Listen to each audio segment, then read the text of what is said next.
श्लोक महला पहला।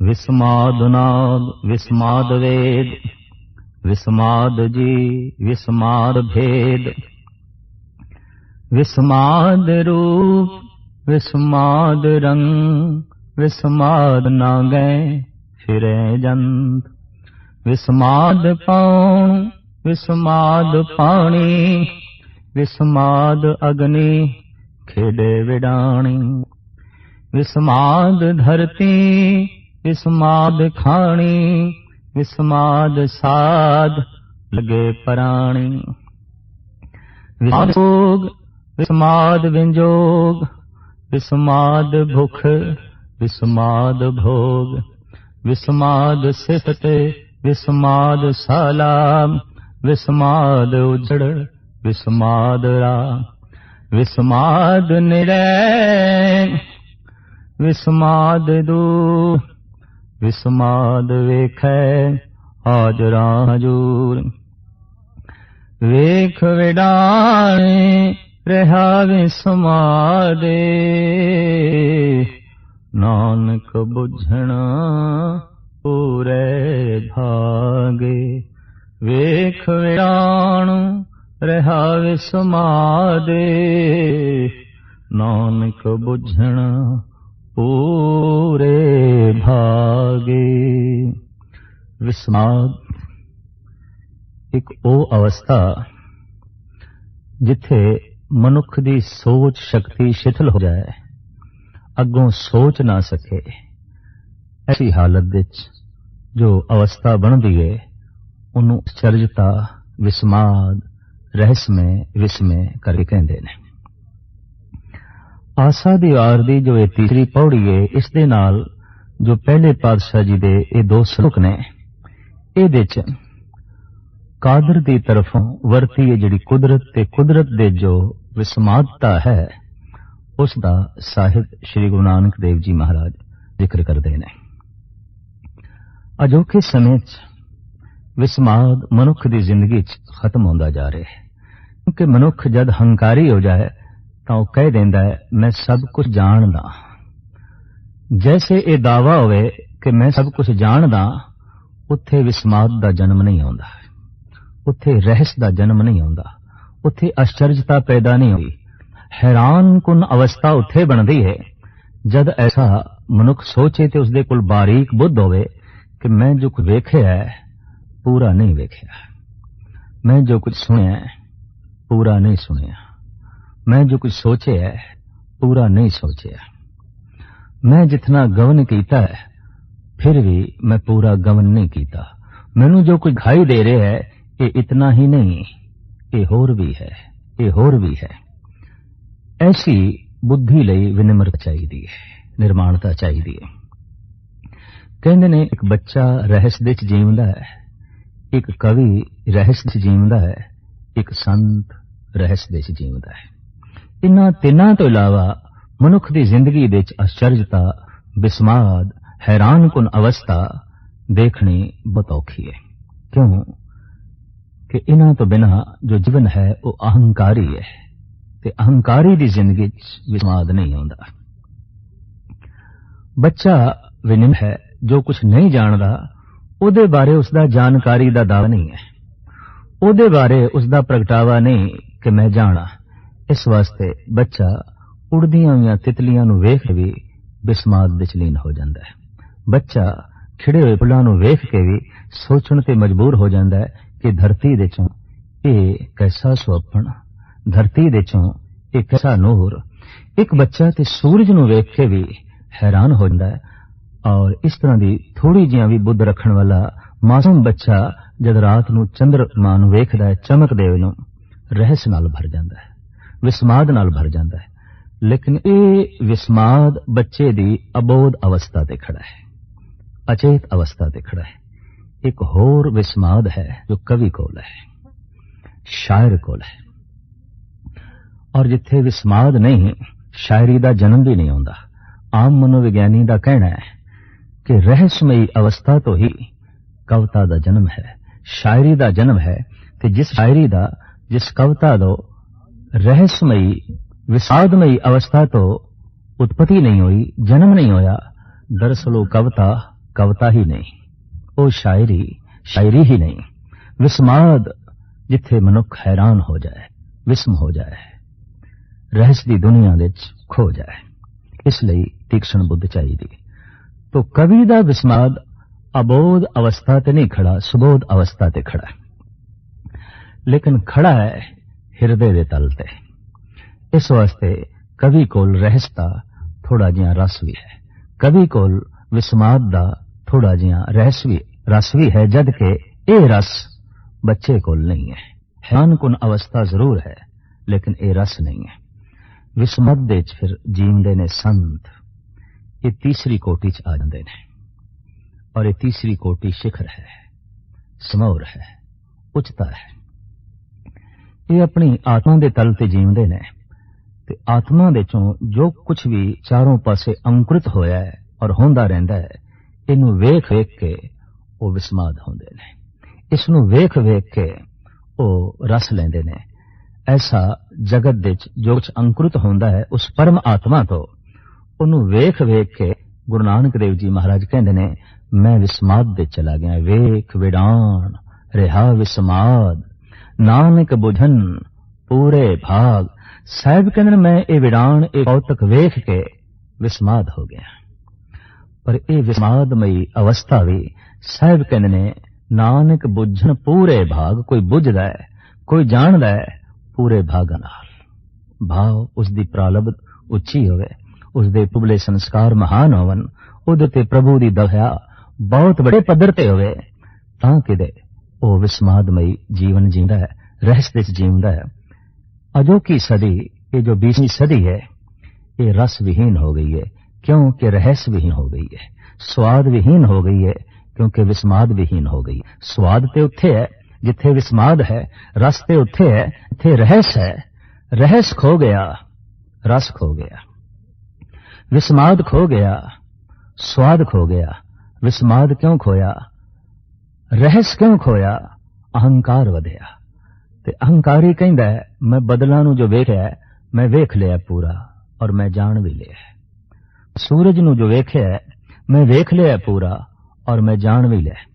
ये धरती ये मैं वेख लई है और मैनू जान भी लिया। ये किसी वक्त धरती दा, सूरज दा एक हिस्सा सी। ये धरती टुट के ये थले आई, एक पासे हुई, सदियां तक गर्म रही, फिर ठंडी हुई, फिर इस देश वनस्पति पैदा हुई, फिर सहजे सहजे ये जीवन चलिया जो अज विचर रहा है। इस तरीके नाल एक जानकार बंदा कह देंदा मैं ते सब कुछ जानना। इस वास्ते विज्ञानक दे कोल रहस नहीं होंदा, विस्माद नहीं होंदा, स्वाद नहीं होंदा। विज्ञानक कोल कवि वाला हिरदा नहीं, विज्ञानक कोल शायर वाला हिरदा नहीं।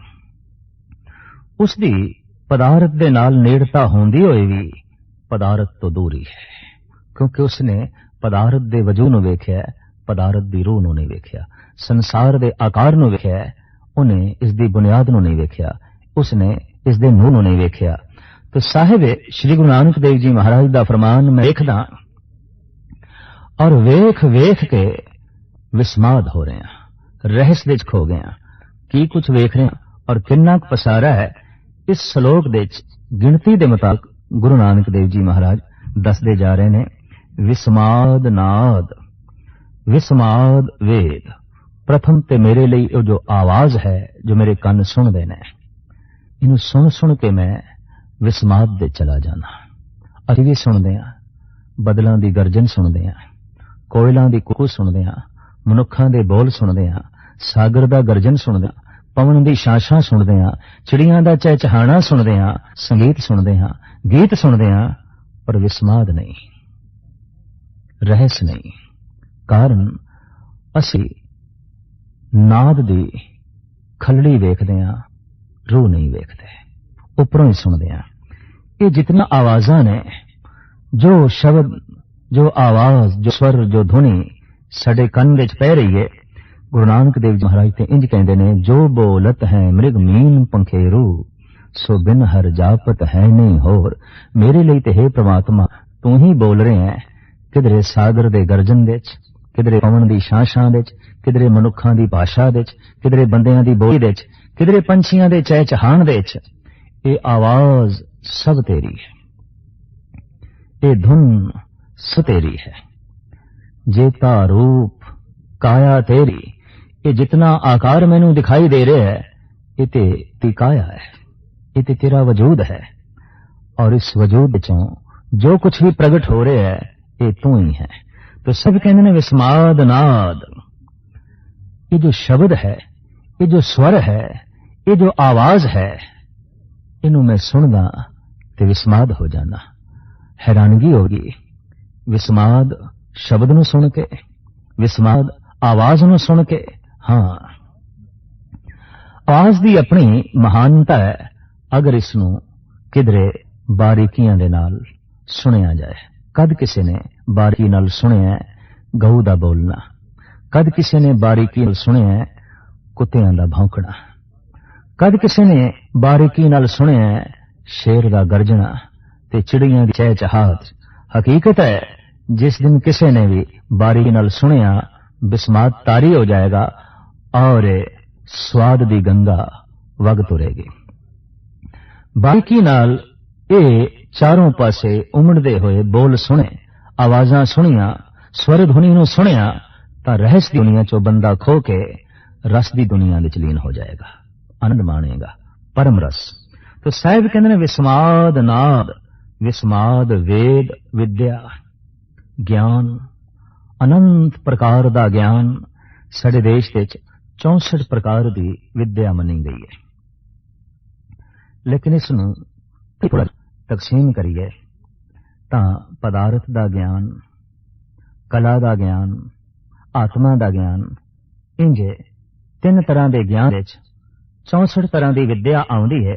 ते साहिब कहंदे ने जो विद्या है, ये जिहड़ा ज्ञान है, इनू भी महसूस जद करदा हां ते विस्माद दे चला जांदा। ज्ञान, सूझ, समझ, ये विद्या, विद्या नूं पढ़दियां आ जिहड़ा विद्यार्थी समझदा है, ज्ञान हासिल करदियां जो विद्यार्थी, जो शागिर्द रहस दी दुनिया विच खो जाए, वो रस दी दुनिया विच लीन होके संत दा रुतबा हासिल कर लैंदा है, भगत दा रुतबा हासिल कर लैंदा है। तो साहिब कहंदे ने मैं इस विद्या नूं महसूस करके, चारों पासे बिखरे हुए ज्ञान नूं महसूस करके विस्माद हो जाना। और ज्ञान हर एक चीज दे छुपिया होया है, लैण दी समर्था होवे। दरखत दा एक निक्का जिहा पत्ता भी अपने विच बहुत कुछ छुपाई बैठा है जे असीं उसनूं जानना चाहिए। रेत दा एक निक्का जिहा जरा अपने च बहुत कुछ समेट के बैठा है जे असीं खोलना चाहिए।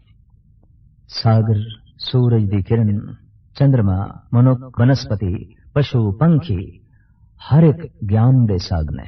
चारों पासे ज्ञान दा उमड़िया होया सागर है। मनुख अगर यतन करे तो इस सागर दे चों कुछ एक अमृत दे घुट पान करके रहस दी दुनिया विच खो सकदा है, असदा आनंद माण सकदा है।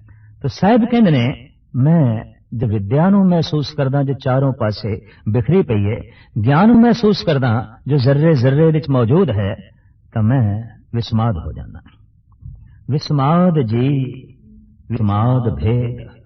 फिर मैं वेखदा जीवां नूं और जीवां दे भेद नूं, मैं ते विस्माद हो जाना। एक चिड़ी तोते नाल मेल नहीं खांदी, तोता कौवे नाल मेल नहीं खांदा, कौआ इल नाल मेल नहीं खांदी, इल बाज नाल मेल नहीं खांदा, बाज कबूतर नाल मेल नहीं खांदा, और इसे तरीके नाल कबूतर कोयला नाल मेल नहीं खांदा, कोयल जिहड़ी है कौवे नाल मेल नहीं खांदी। ये भेद, पक्षियां दे तल ते भेद, कीड़े मकोड़ियां दे तल ते भेद, चौपाए जानवरां दे तल ते भेद। गौआं घोड़े जैसियां नहीं ने, घोड़े हाथी जैसे नहीं ने, हाथी शेर जैसे नहीं ने, शेर चीते जैसे नहीं ने, और चीते गिद्दड़ जैसे नहीं ने, गिद्दड़ कुत्ते जैसे नहीं ने। ये तो भेद है। सिर्फ आकार दा भेद नहीं है, और भी बारीक भेद है। सारे कुत्ते भी एक जैसे नहीं ने, सारे शेर भी एक जैसे शेर नहीं ने, सारियां बकरियां भी जैसियां बकरियां नहीं ने, सारियां भेड़ां भी एक जैसियां भेड़ां नहीं ने, और सारे मनुख भी एक जैसे मनुख नहीं ने, सारे दरख्त भी एक जैसे दरख्त नहीं ने। साहिब कहते ने जद मैं जीवां नूं वेखदा जो बनस्पति दे च ने, पशु पंखियां दे च ने, कीड़े मकोड़ियां दे च ने, ते फिर मैं इन्हां दे भेद वेखदा। बड़ी दूरी है, आपस दे च कोई मेल ही नहीं। बकरी दा की मेल है गऊ नाल, ते गऊ दा की मेल है शेर दे नाल, ते शेर दा की मेल हो सकदा है हाथी नाल, ते हाथी दा की मेल हो सकदा है घोड़ियां नाल। ये ते बड़ी दूरी है, भेद है। साहिब कहते ने ऐसा जो मैं संसार दे च भेद वेखदा। एक दरिया दा दूसरे दरिया नाल की मेल है, एक पहाड़ दा दूसरे पहाड़ नाल की मेल है, एक ग्रह नक्षत्र तारे सियारे दा दूजियां नाल की मेल है। दूरियां, भेद। इस भेद नूं जद मैं वेखदा तो विस्माद तारी हुंदा है। ये भेद आपां भी रोज वेखदे हां, चारों पासे सानू दिखाई देंदा है। बंदे बंदे च भेद है, मनुख मनुख दे च अंतराल है। सारा जीवन सारे जीव महाराज कहंदे इन्हां दे विचकार एक भेद दी दीवार है। ये भेद है रंग दा है, रूप दा है, जात दा है, पात दा है, नस्ल दा है, और इस तो इलावा मनुखी दुनिया दे भाषा दा है, मजहब दा है। गरज के हर जीवां दे भेद है। रेशम दे कीड़े बिष्टा दे कीड़े जैसे नहीं है, बड़ा भेद है। जबकि रेशम दा कीड़ा भी कीड़ा है, बिष्टा दा कीड़ा भी कीड़ा है, और बहुत वड्डा भेद है, बहुत वड्डी आपस दे खड़ी दीवार है। इसी तरीके नाल मनुखां दे तल ते भेद है। तो सतगुरुदेव जी महाराज कहंदे ने विस्माद जी, विस्माद भेद, विस्माद रूप, विस्माद रंग। फिर मैं रूप वेखदा चारों पासे बिखरिया होया, पंछियां दा रूप, मनुखां दा रूप, पशुआं दा रूप, ते फिर इहदे उत्ते चढ़िया होया रंग वेखदा। कोई किसे रंग दा, कोई किसे रंग दा, ते किसे नूं ते कई कई रंग दे दिते।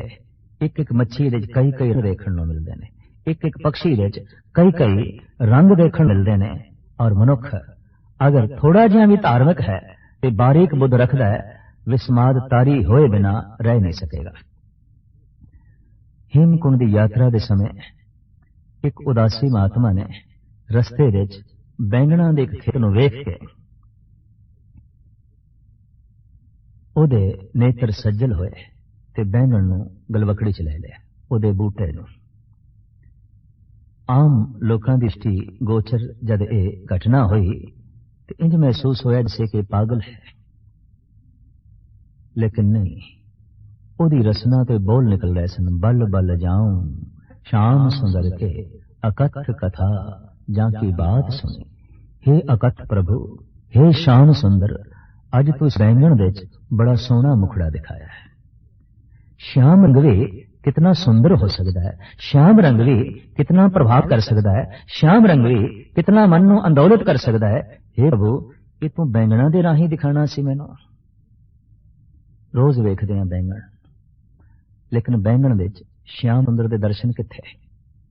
इसलिए एक बारीक बुद्ध चाहिए, इसलिए कवि दा हिरदा चाहिए, इसलिए संत दी आत्मा चाहिए। फिर ते बैंगण भी परमात्मा जैसे दिखाई देंगे। ते जे ये बुद्ध नहीं तो हो सकता है परमात्मा भी बैंगणा जैसे ही दिखाई देवे। कुछ भी नहीं, कुछ भी नहीं। तो सतगुरुदेव जी महाराज ने विस्माद रूप, विस्माद रंग, मैं रूप वेखदा, जिथे तक वेखदा ते फिर उन्हां दा रंग वेखदा। हे मेरे अकाल पुरख, विस्माद मेरे दारी हो जाता है, मैं ते रहस्य दी दुनिया दे खो जाना। फिर अगां चल के साहिब कहंदे विस्माद नांगे फिरे जंत। हे अकाल पुरख, मैं हैरान हो जाना कि मनुख कपड़े पहनते ने, पशु कपड़े नहीं पहनते, पक्षी कपड़े ही नहीं पहनते, नगन घूमते पहने, ते उन्हां नूं अपनी नगनता दा क्रोध भी नहीं है, नगनता ते कोई शर्मसारी भी नहीं है, नगनता दा कोई एहसास भी नहीं है। जबकि असी रोज ये नंगे पशु वेखते हैं, कदी विस्मृतारी नहीं होया। बारीक बुद्ध चाहिए। तो साहिब श्री नानक देव जी महाराज दा फरमान, विस्माद नांगे फिरे जंत, विस्माद पाऊं, विस्माद पानी, विस्माद अग्नि खेडे विडाणी। साहिब कहंदे ने वगदी हुई पौन नूं वेख के मैं विस्माद दी दुनिया दे खो जाना। इसनूं महाकवि सूरबीर संत गुरु गोबिंद सिंह जी महाराज अकाल उस्तत इंज बयान करते हैं। कहूँ पवन होके बहे बेग ऐसे, कहे मोह न आवे कथों ताहे कैसे। हे प्रभु, किधरे तू पवन बन के जद मैनू स्पर्श करके लंघ जाना है, जद मैनू छू के लंघ जाना है, ते ये छूना मैनू बहुत वड्डा सुख देंदा है। गर्मी है, पसीना आ रहा है, ते पवन छू के लंघ रही है। एक संसारी नू तो ऐसा महसूस होवेगा हवा दा झोंका है, कुछ ताजगी दे गया। एक कवि नू कुछ होर ढंग नाल महसूस होवेगा, पर जिहड़ा एक संत है उन्हें ते कहना, हे प्रभु तू अज छू के लंघे है, बड़ा सुख दे गया। तू छू के लंघे है, मेरा पसीना सुख गया। तू मैनू स्पर्श करके लंघे है, तू मेरे अज गलवकड़ी च लगे है। पवन परमात्मा है, जबकि कईयां लई ते हो सकता है परमात्मा भी सिर्फ वगदी हवा ही होवे और कुछ नहीं। संत लई ते वगदी हुई पवन ये ते परमात्मा है। चारों पासे परमात्मा छू रहा है, सानू स्पर्श कर रहा है, किधरे पवन दे रूप विच, किधरे धरती दे रूप विच, किधरे सूरज दीयां किरणां दे रूप विच, किधरे होर अदृश्यंगां दे रूप विच। चारों पासे सानू छू रहा है, पर एक बदकिस्मती है, असी उसनू नहीं छू रहे। असी अखां बंद कर लेने आ, असी अपने हिरदे दे उत्ते एक बहुत वड्डा पत्थर रख लेने आ, फिर भी सानू छू रहा है। उहदी स्पर्शता दा बोध क्यों नहीं होया? क्योंकि बुद्धि विकसित नहीं हुई। गुरु जन पास सतसंग विच आना, इसका मुख मकसद जिहड़ा है इतना ही है कि हार परयो स्वामी के द्वारे दीजे बुद्ध विवेका। हे प्रभु, ओ विवेक बुद्ध मैनू दे कि चारों पासे तू जिहड़ा मैनू छू रहे हैं, इसका मैनू बोध हो जाए, इसका मैनू पता चल जाए। ऐसा भी हो सकता है कि मां बाप दा हाथ जो सिर ते पे है, अगर बंदा रहस्वादी है तो ऐसा सोचेगा अज ते परमात्मा ने असीस दे दी, अज ते ईश्वर ने असीस दे दी। मां दे रूप विच, पिता दे रूप विच, गुरु दे रूप विच, उस्ताद दे रूप विच असीस ते चारों पासे मिल रही है। पात्रता होनी चाहिए, योग्यता होनी चाहिए, बोध होना चाहिए। तो साहिब कहते ने, हे प्रभु तू किधरे पवन रूप विच मैनू छू रहे हैं, मैनू ताजगी दे रहे हैं, मैनू जिंदगी दे रहे हैं, और इस वगदी हुई पवन नू वेख के मैं विस्माद हो जाना। विस्माद पौन विस्माद पानी। हे प्रभु, वगदे हुए दरियावां नू, बरसदियां होईयां बूंदां नू, सागर दियां लहरां नू, झीलां नू, और थां थां ते पए पानी नू ते बुझा रहे रास ए पानी, मैं ते विस्माद हो जाना। शरीर विच ए पानी, हे प्रभु मैं ते हसदी दुनिया च खो जाना। ये पानी असी वेखते हैं, जैसे बारीक बुद्धि प्राप्ति होवेगी, पानी पानी दिखाई देगा। पानी प्रभु अकल पुरख दा रूप दिखाई देगा। हकीकत है, गुरु गोबिंद जी महाराज कहते ने, कहूं फूल होए के भले राग फूले। हे प्रभु, कमाल दी गल है, किधरे मेरे सामने तो फुल के खड़े हैं, फुल्लां दी तरह फुल के खड़ा है, फुल्लां दे च। ऐसा सोपन, ऐसी कोमल, तू इतना कोमल है, तू इतना सुंदर है, तू इतना सुगंधित है। कहूं फूल होए के भले रग फूले, कहूं भंवर होए के भली भांत भूले। हे प्रभु, मैं ते एक होर कौतक वेख के हैरान हो रहा कि किधरे भौरा हो के तू आप ही अपने रूप ते मस्त होया फिरदा है, आप अपनी सुगंधी ते मस्त होया फिरदा है। फुल दे चारों पासे परिक्रमा पिया करदा है। फुल तो आप, भौरा तो आप, अपनी आप दे ऐसी लीनता, अपने आप दे ते ऐसा तो मोहित होया फिरदा है। ये एक दृष्टि है, एक धार्मिक दृष्टि है। जद ये मिलती है तो चारों पासे पसारा ब्रह्मदाई दिखाई देता है। सतगुरुदेव जी महाराज कहते हैं, पानी नू वेख के मैं विस्मत अवस्था चला जाना। प्यास लगती है, पानी पींदियां जो शांति मिलती है, चैन मिलता है, शरीर नू जो आराम मिलता है, हे प्रभु मैं दंग रह जाना। इतनी वड्डी तेरी ये दात, इतनी वड्डी तेरी ये सौगात, और इस दे च इतना तू रस पा दिता, इतना तू जीवन पा दिता। विस्मार अग्नि खेड़े विडाणी। मैं विस्मार हो जाना अग्नि नू वेख के जो तरह तरह के कुतक पई कर दिए। किधरे बड़वा अगन, किधरे दावा अगन, किधरे जठर अगन। दावा अगन जो बनस्पति दे विच है, बड़वा अगन जो सागर दे विच है, जठ अग्नि जो जीवां दे शरीर दे अंदर है। साहिब कहंदे ने मैं ते दंग हां, वख वख ये अग्नियां वख वख कौतक कर रही ने, अपने अपने ढंग नाल ये तमाशा कर रही ने। और इन्हां दा तमाशा मैं रोज पिया वेखदा। किधरे बड़वा अगन सागर नूं अंदोलित करके उन्होंने बदलों का रूप देंदी है। दावा अग्नि बनस्पति दे चों प्रगट होए तरह तरह के होर कौतक कर दिए। ते किधरे शरीरां दे जन अग्नि पाचन शक्ति का काम कर दिए, जीवन देण का काम कर दिए। अग्नि दे ऐसे कौतक ते जीवन देण दे वसीले वेख के हे प्रभु मैं ते विस्माद दी दुनिया दे खोजना। विस्माद अग्नि खेडे विडाणी, विस्माद धरती विस्माद पानी। साहिब कहते ने मैं विस्मादमई अवस्था चला जाना धरती दे कौतक वेखे, धरती दी होंद नूं वेख के, इहदी कृत कर्म नूं वेख के। इस धरती दे उत्ते जो अनेकां खाणियां ने, अंडज जेरज सितज उत्पुज, जो अंडियां तो पैदा हो रहे हैं, जेर तो पैदा हो रहे हैं, पसीने तो पैदा हो रहे हैं, उत्पुज खाणिए जो बनस्पति है, इन्हां खाणियां नूं वेख के भी मैं विस्मादमई अवस्था दे चला जाना। विस्माद साध लगे प्राणी, हे अकाल पुरख जीवां नूं जद स्वाद दे लीन मैं देखदा ते स्वादां दे रसे होए मैं देखदा, मैं ते इत्थे भी विस्माद हो जाना। हर जीव किसे न किसे रस दे पिछे दौड़ रहा है, हर जीव दे अंदर कोई ना कोई रस जिहड़ा है वो प्रधान है। विस्माद साध लगे प्राणी, विस्माद संजोग विस्माद जोग। हे प्रभु जीवां दा संजोग ते जीवां दा जोग। मनुख दा ही संजोग नहीं, मनुख दा पशुआं नाल भी संजोग है। घर दे जो गऊ है पालतू उस नाल भी कोई सा पूर्वला संजोग है। घर दे जो कुत्ते ने उन्हां नाल भी साडा कोई संजोग है पूर्वला। घर दे जो बूटे ने फुल्लां दे चाहे फल दे, इन्हां नाल भी साडा कोई पूर्वला संजोग है।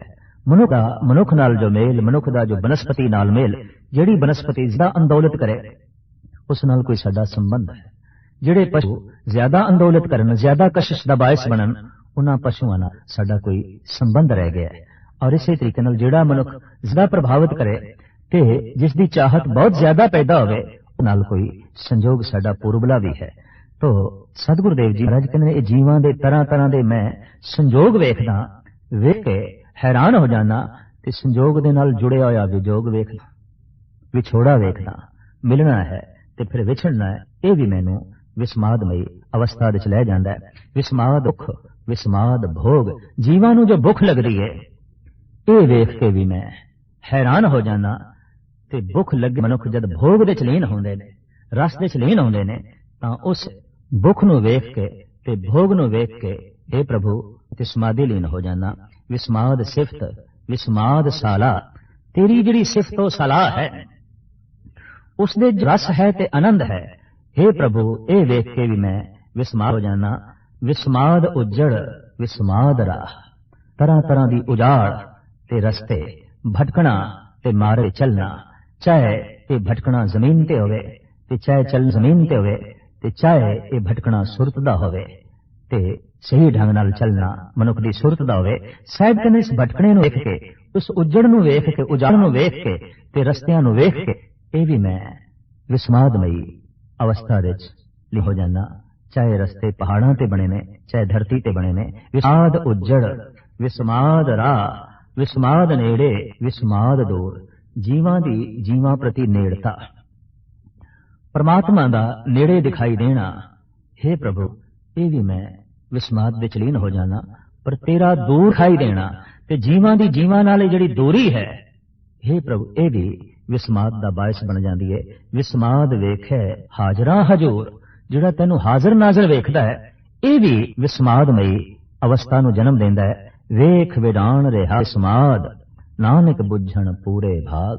मैं इस समाद नूं वेख के आनंदमई अवस्था दे लीन होके रस माणदा, पर यह विस्माद बुझिया जांदा है उच्चे भागां नाल, उच्ची बख्शिश नाल, उच्ची रहमत नाल।